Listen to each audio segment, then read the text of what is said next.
This is Mr. Brian Brake for Breaking Down Security for the week. We're recording on May 13th, so welcome back, everybody.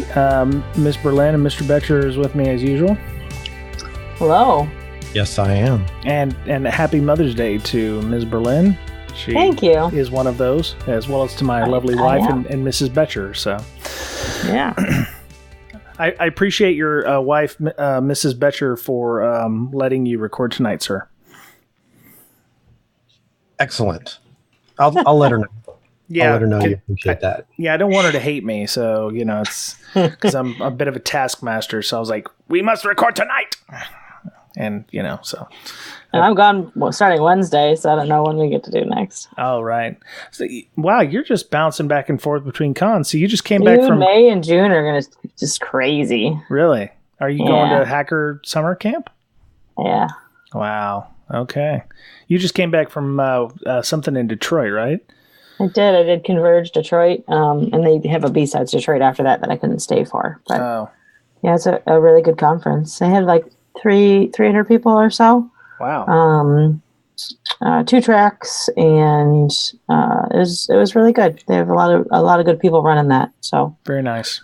Did a little bit of the CTF. I keynoted Thursday morning and had a lot of really good feedback on that one. I did my mental health talk, and I had added about 5 or 6 extra slides to that and changed around some stuff. So very nice. When you go and make talks, when you update them, is it because you found something new, or is it because somebody gave you feedback like, oh, I do this, or there's a program out there for X? I mean, what did you decide you want, or did you just, update the dank memes? Well, all 3. Oh, all right. I like, if I ever plan on doing a talk more than once or twice, I like to just organically grow it. So anybody that comes up to me afterwards and talks to me about it, if they have any input or feedback or anything like that, I try and put that in the version that I give next, especially if it's really good advice. Like this last time, I kind of rushed through a couple things because I cover a handful of the different types of mental illness and their symptoms. And I think I need to switch those around a little bit because the way I put together I had like bipolar and multiple personality disorder right next to each other. And I kind of blurred the lines between those. And I actually, there's a very large amount of people in the audience with psychology backgrounds. And like some girl, I think, came up to me and she said she had a master's in psychology. Yeah. And like those people watching me talk about mental health is just like, oh, wow. Freaks me out, right? Because I'm definitely not a subject matter expert on mental health. Right. I'm just like trying to cover it at a base level. But it's cool too because they give you a lot of insight that the normal people in our industry wouldn't have. Very nice. Okay. All right. Before we get to our guest this week, Mr. Betcher, do you have any malware, any updates, or anything you'd like to mention? How are you this week? No updates to malware, but I've been doing a lot of research. Michael and I have both been looking at a lot of PowerShell exploits as well as WMI. So we've been researching that a lot. And there's always been a lot of potential there for sneaky stuff in the WMI space. Right. And so I'm looking heavily at that. Awesome. And some of that stuff may end up in a LogMD release in the near future? Yeah, we're incorporating some WMI type detections or artifact hunting, right? Okay. So, and then of course all the PowerShell stuff. We're adding stuff to Pro to be able to detect things with PowerShell that are out of the ordinary. Oh, so nice. Run a quick query across your enterprise just to see with LogMD getting some cool PowerShell stuff. Okay. Very cool. Yeah. Okay, so for those of you, by the way, yeah, real quick, sorry to interrupt, but man, I can't remember the last malware I've gotten where they didn't use PowerShell, so they're using it heavily.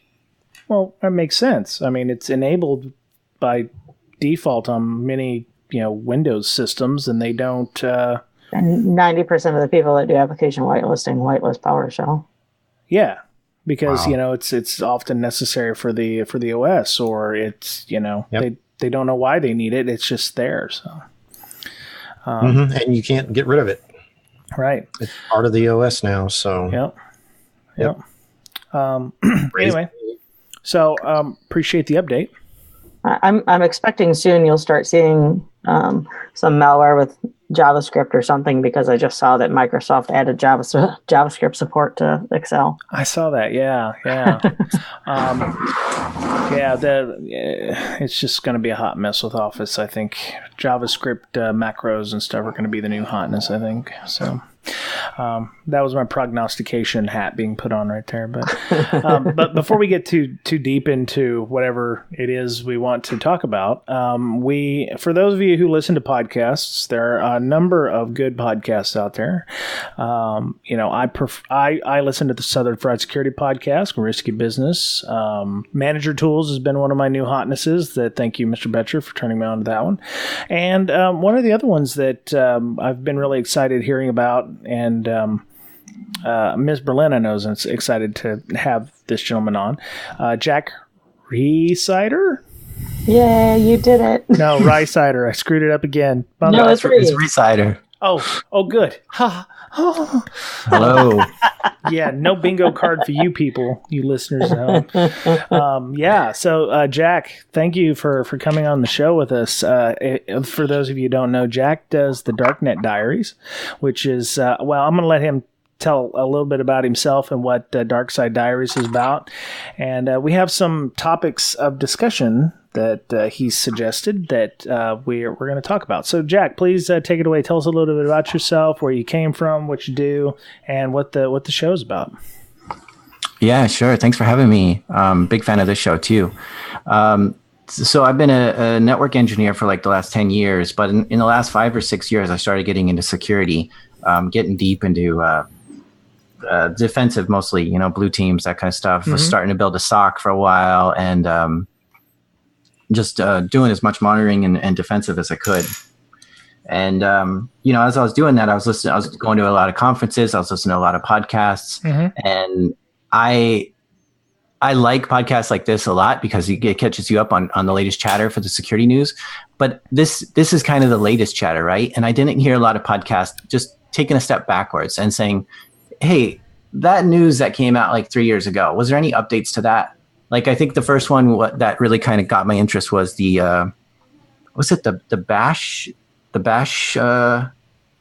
shell shock. Yeah, no, there was another one. It was similar to that. It was a Linux command line. It was some Linux vulnerability. Heartbleed. Oh my gosh. Anyways, what turns out is ever since then they had like a fork, and they had big organizations like Google and stuff had a lot of tools that had used this, and they were vulnerable, and nobody was giving to these company, to this open source project. And so a lot of stuff happened years after this happened, and like nobody's talking about these minor updates ever since. So I just wanted to kind of do a show that goes back and revisit some of these breaches or hacks or vulnerabilities and kind of paint the whole picture, because now, maybe if there's a breach, now we know who it was. They were put in prison or never got caught, or whatever the case is. We can finally tie a bow to the whole story. And often, news is kind of like that first draft of history. Right. So unless you're like already caught up, you miss a lot of follow-ups of what happened. So my show kind of takes you back and does it in a storytelling format of, getting you in, how did this person get to do the breach and get through, all the defenses that a company does. And then what happened after. A lot of the aftermath is really interesting. Cool. So that's what DarkNet Diaries is. Cool. So you do something like, where Stuxnet ended up 3 years later, or, the full story of how the first computer worm occurred, or something like that. Yeah. I mean, there's just, InfoSec has just endless stories. So stuff that's just fascinating and interesting to me, I'm going to dive into it for like a few weeks and get every bit of information as I can, and then create a show on just that one breach. Nice. Okay. And so you are committing yourself to your craft. You have recently become you've decided to make yourself less available to the job that you were doing, meaning you quit, and so you were working on. I think it's called Fun Employed. Fun Employed, yes. Oh, I was trying to remember that. I like that. Fun Employed, yeah. So you're working on building out the show, which is great, and so what kind of things are you looking forward to in the upcoming months? Yeah, I mean, I've always got this kind of like entrepreneurship itch in the back of my head, and I'm just like, I just need the time to go do it. And so I've got a book that I'm writing. It's how to get into infosec is what it's all about, right? And then how to advance your career, like you want to go from junior to senior, like what kind of steps it's kind of teach you to go through that and that kind of stuff. So I've got that's going to come out in the next few months. I've got a few other websites, non-infosec related stuff that I'm working on. Just things that I'm going to try to go for it, do it myself, and see if I can how far I can do it. Very nice. And just take a few months off to build on my own projects. And honestly, I've never been as busy in my life. Nice. So it's a lot of work. Well, when you're driven, you see where you need to go, and a job is where you're being dragged into awful directions. So it's good to have a plan. So so we had some topics of discussion. So the first one you put on here was, do hospitals have a free pass when they're being attacked? And you put #OPJUSTINA. Yeah. So I kind of, there's a bunch of talking points that are brought up during my show that I really don't do much pundit stuff. I do a lot of just reporting. So I just wanted to kind of talk about some of the interesting things that just get brought up. Right. And I think it was 2013, a hospital came under a lot of scrutiny because they had taken custody of a child. And the parents were freaking out, and they're like, "You have no right to just take my child." And they went to the news, and it hit big, the news cycles. And Anonymous saw this and said, "Hey, we're going to stand up for this child." And they attacked the hospital. They did a full DDoS against it. Right. And we've heard this story before of hospitals getting hit with ransomware, and we all just kind of shake our heads. But I think the question I have is, should hospitals have a free pass? And once it's a hospital, go around it? Or is there ever a time where hospitals have done something so wrong that it does justify an attack? Or, I'm on the defender team, so I never want my clients to be attacked. Right. And that's always hard too, is morally standing up for someone who may have done something pretty bad. Yeah. Amanda, you used to work in a hospital, right? Yeah. And that's actually the first podcast of his that I listened to. Right. And it blew my mind because, as a mom, and if my kid would have been in the situation because the hospital actually took not custody, I guess, but temporary custody of this child because they thought the parents weren't providing the right health care, even though this girl was getting sicker and sicker and sicker just because the doctor that she did have and the program that she was on, the doctor had moved to a different hospital that was further away. And they're like, "Oh, why don't we just take her off all of her meds and we'll see if this stuff works." And then she just started getting sicker. And then I think if I remember, she wasn't, she eventually lost the ability to walk. Yeah. The hospital didn't. It so here's the thing: is we never heard the hospital side. Right. And it was DCF in Boston, which is the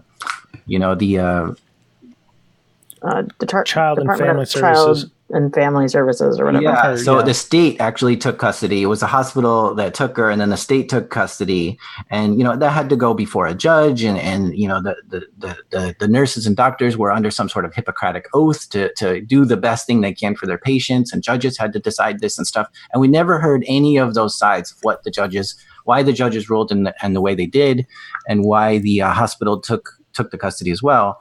So we only hear the side of the parents, and anytime you see a distraught parent like my child was taken away from me, you just side with them immediately. Right. And so it's so easy to say the hospital was in the wrong, but what if we're the ones defending that hospital? What if we worked there? Would we have a moral problem with that? Or have you guys ever been in a situation where you had a client and you're just like, I don't I don't want to defend this client. I don't like these people. Well, I think so. The anonymous DDoSing the hospital didn't do anything to help the hospital itself and may have put other people in jeopardy. So one of the things that obviously their website went down. It was in the middle of a donation pledge drive, so they lost a lot of donations. They couldn't get the donations through the website. Mm-hmm. They also took the whole phone system down because they were ringing every phone in the hospital. Right. And as well as they got into the email servers. They sent some phishing, and so the email servers were compromised. So they just took the whole email servers down, which I think they had something like 5,000 email addresses, email users. So you can imagine the Boston Children's Hospital going down for a week with no email. How do you communicate that to the people? So it was pretty impactful. And I think the whole point of Anonymous was to just call attention to this, to say, hey, world, look at the Boston Children's Hospital is really screwing up. Let's focus on that so that, put pressure on them. And at the same time, there was protests going outside the hospital, just on the streets, demanding this girl get, let back to her parents. Right. So it was a pretty heated point, and it was making headline news and all this stuff that, this was happening. So what did it make news before or after the hospital was DDoSed? Because if it was and that's how Anonymous got news of this, is like, wow, this is hitting the big time news. Right. We got to get on this too. And it turns out, so the story, if you want to listen to the episode, it turns out they caught the person. And it turned out to be a single person that was doing this. So, you also say like this was in the name of Anonymous, but it was also just one person doing. I think there were probably some other people helping, but it all came down on the shoulders of one person. Right. So, we hear about this all the time. There's hospitals all the time being hit by ransomware. You don't hear a lot of hacktivists doing things against hospitals or healthcare systems because, for the longest time, hospitals, it's like, who's going to, do something for, somewhat universally good organization. They're there to help people. They're help to heal. The reasons for attacking a hospital are, usually they just want the information. They want the PHI. They want the PII to be able to do blackmail ops or to find and make profiles on people. There's a ton of reasons why. Sometimes they just get lumped into an IP range and they get served up some ransomware. But and they're usually really easy targets because healthcare is one of the more common unsecure verticals. Right, It's like healthcare, finance, education. It's ironic. It's ironic because the people who work there are terribly technical in one very small specific field, and they're not technical anywhere else. It seems like I used to do not a long time and not a lot, but I did like 5 engagements for a healthcare consultancy, and every place I went to, it was always the same. We can't make things difficult or too difficult because one, the customer which is the patients can't use it, or two, if the doctors can't use it, then they're just going to bring in their own devices and be insecure anyway, or they're going to leave and we won't have anybody to actually look at patients, and so the care will go down. So it's a hot mess with regards to hospitals, and this will lead on into our second point here that we've got as well. But it's just amazing the amount of technology in a place that it's almost like a university type environment where it might as well be wide open. Yeah, and in healthcare, like every technology decision is based on, well, the doctors like this. Yeah, exactly. Because good doctors are, when they find them, they want to keep them. Mm-hmm. And if they don't like the EMR they're using, or the security controls are too tight and they can't actually do the job they are being paid to do, they obviously went into being a doctor to help people. Like I'm sure maybe if you went into it for the money, but Right. I mean, for the majority of them, they're there so they can help as many people as possible. And when they can't do that, they get very angry. Right. And a very large amount of doctors are type A personality, which is like always super fun to work with. Yeah. On the support side, we always had a lot of luck getting like physician champions that understand technology and can, tell the other ones that don't, like, calm down, this is why we're doing this, and kind of bridge that gap. Right. So my question is, Anonymous, whether or not it was Anonymous as the organization, or some lone gunman, to coin a phrase, who was working as part of Anonymous, because anybody can say, yeah, we are Legion, we are Anonymous, and, he's doing stuff in the name of them. It didn't help Anonymous in any way, because all it did was show that Anonymous is attacking a hospital. So they're not the good guys in this, even though what they were trying to do may have been a good thing. It ended up backfiring, I think, horribly from a media perspective. It's along the same lines of, you hear about hackers who are, patching unsecure routers. They're doing it because they're trying to reduce the number of vulnerabilities in the environment, but by doing so, they're actually breaking the law. And, so in doing good, no good deed goes unpunished in this case, and they, end up suffering ill effect from it.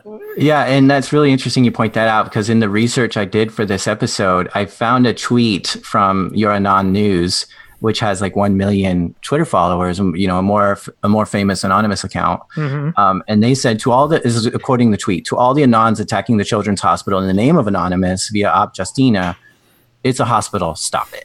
Oh. And so Anonymous was actually calling out this anonymous person. Right. And that has 200 responses saying, why should a hospital be, immune to attacks if they're doing something terrible? Then they should be held just as accountable. Also, they're like, right. They charge too much money, and the people aren't always caring. And so there was a lot of two-sided debate. It was really, really a healthy argument on whether this is, justifiable or not. Right. Well, there are two sides always. Oh, yeah. More. So I hesitate to, make a judgment on something when I haven't heard the other side, right? And it seems like that was the case.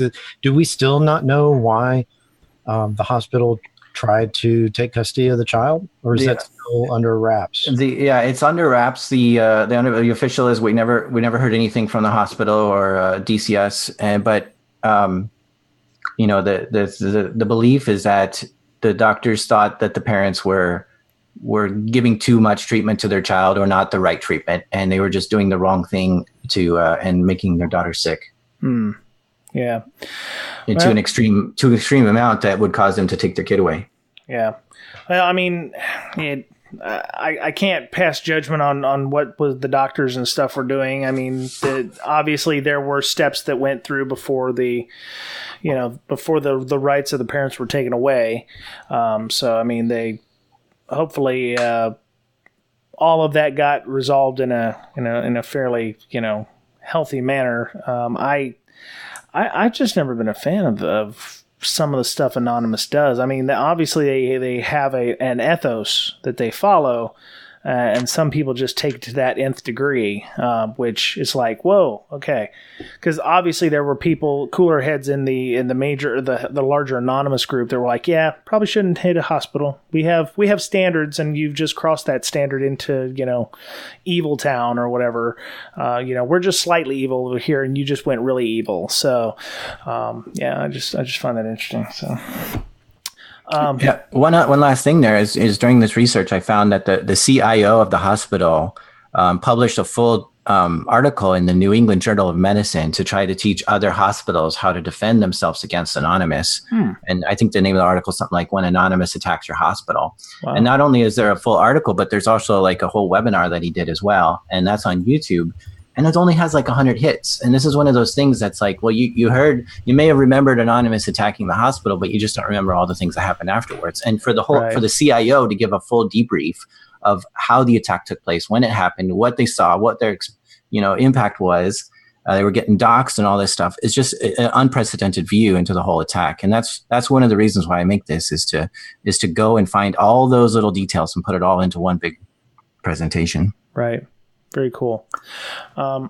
Okay. So you say the oldest known vulnerability is still a big problem, and that's default passwords. Why haven't we fixed this yet? Well, so this is, go ahead.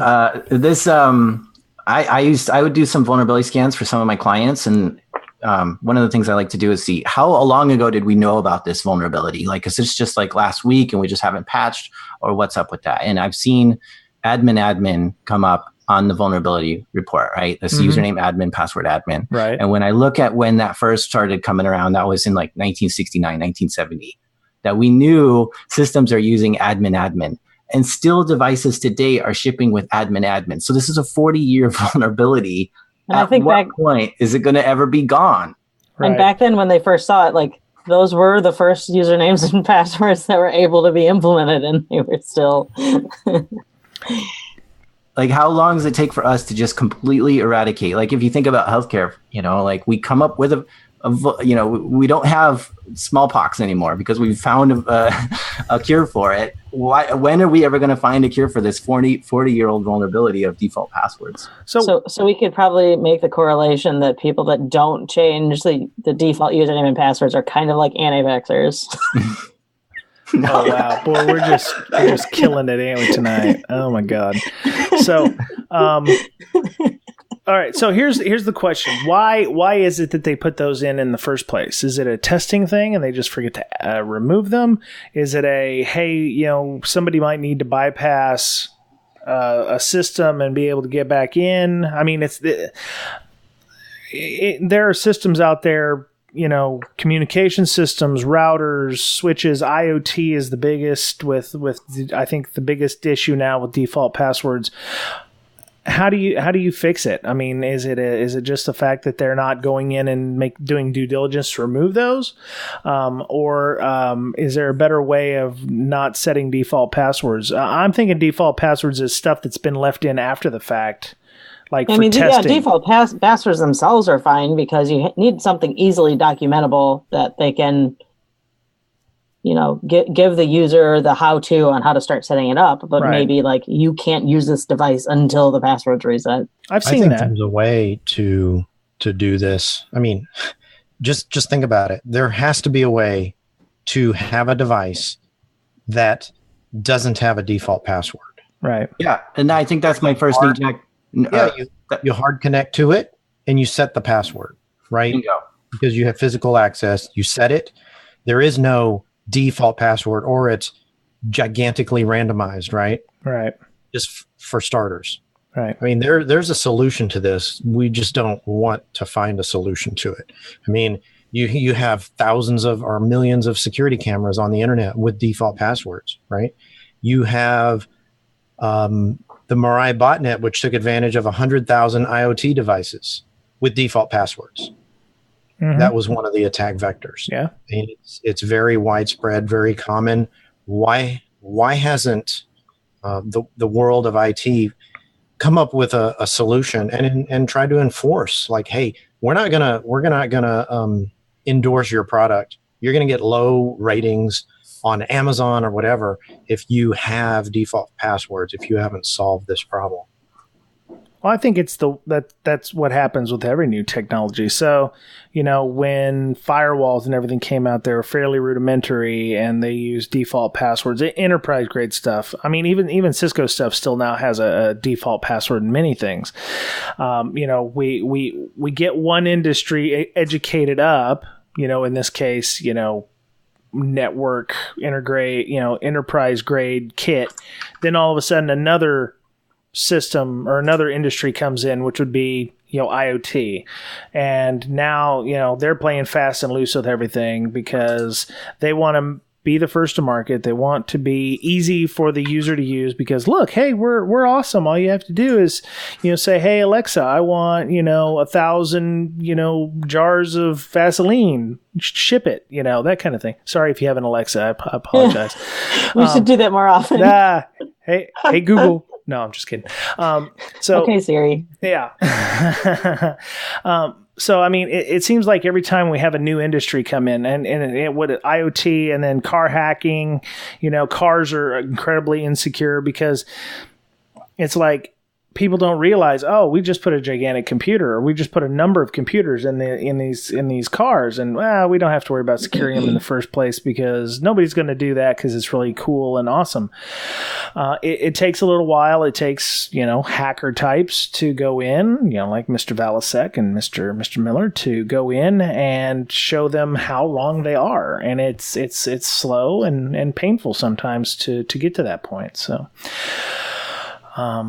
I mean, does anybody else have any thoughts on that? Well, there's like there's a botnet. Another botnet was called the Karna botnet, which also took advantage of this. Not only was it looking for default passwords, but just computers online that are on the internet, facing on the internet, that were open on port 23, and just testing that for this. So, I mean, that was not too long ago, too. 2012. This was still happening. So. And that created a 400,000 node botnet on just that stuff. So this is still happening. But yeah, it's ridiculous that this is still a problem that I have to face, that I have to deal with. Right. Okay. So here's a question: which one is actually worse? This is the oldest known vulnerability. What you're saying is default passwords. Which one is worse, default passwords, or the fact that we still have passwords, or that the password complexities are being enforced, and as we've seen, 8 characters upper lower number special just doesn't cut it anymore. Which one is of those three is the biggest issue? It's a good question. I think the default password still. I mean, if we're battling it for 40 years, then gosh. It's so easy to look up, as you just look up default password for this and boom, you're in. I've had so many pen testers in my network find the default password to tools that I didn't even realize that was the default password to it. And it's just ridiculous. But if they have a weak password that they're trying to get into, well, at least they have to take some experience, knowledge, and they've got to have some sort of, know how to use John the Ripper or something to get past it. Well, a default password anybody can grab. Right. Good, Mr. Betcher. Well, you do have vuln scanners for that as long as you're scanning. Now, they're not going to pick up everything because if you remember Break back at the place, there was some obscure tool that we used that we scanned it, and that tool didn't pick up the fact that the developer on the project or the sysadmin who installed the software didn't change the default password. Yeah. I mean, vuln scanners will only look for what it what the various vuln scanners are supposed to look for, and it's a hot mess. I mean, unless you're actually doing code reviews or something, that maybe you find those hard coded creds inside of a library somewhere, or binary, which you have to decompile or disassemble yourself, which can be a pain in the ass. So, I can see it's hard for those vendors to take every single possible device and enter the default password into its vuln scanning, package or whatnot. That's a chore. Yeah. How can anyone keep up with that? It seems like a poor process, if they have default creds for testing purposes, which I can completely understand why they would need to do that for ease of use, inside the network.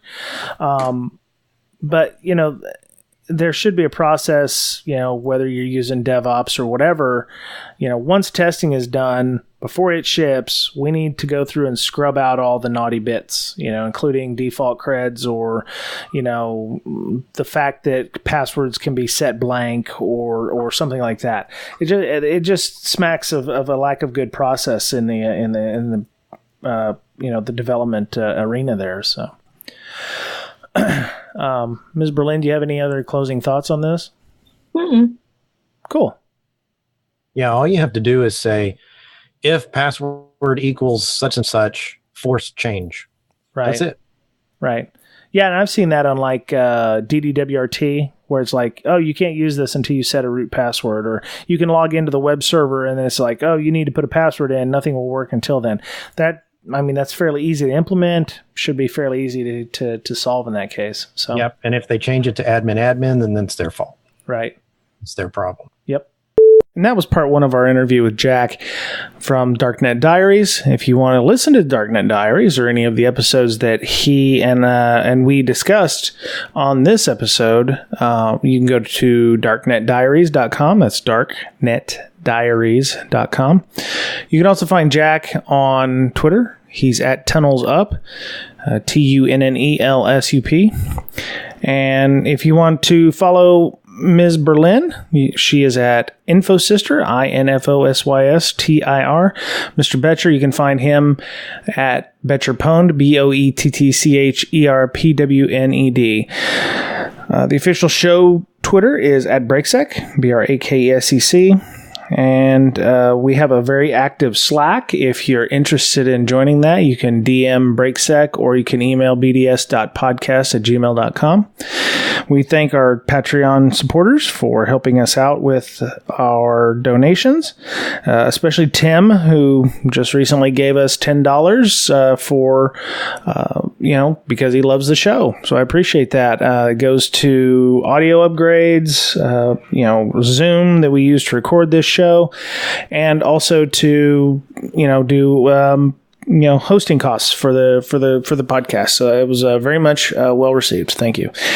We're on Apple Podcast. If you go to Apple Podcast and you like the show, please leave some feedback because that allows people to discover the show if they're new to listening. We're also on the Google Play Store, Stitcher, Spotify, and TuneIn Radio app. So amongst others. So if you're interested in listening again, there's almost no place that you can't find us. So that was it for part 1 of this episode and for Breaking Down Security this week. So please have a great week. Be nice to one another, and we will talk to you again soon.